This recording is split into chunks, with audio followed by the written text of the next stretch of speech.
Ne güzel yaratmış yar yar seni yaradan. Ne güzel yaratmış yar yar seni yaradan. Evet.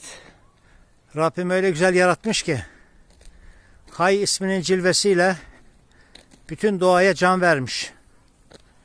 Her taraf yemyeşil. Korkut elinde doğanın uyanışı. Gelmek lazım, görmek lazım. Aydın'a selamlar olsun. Antalya'ya selamlar.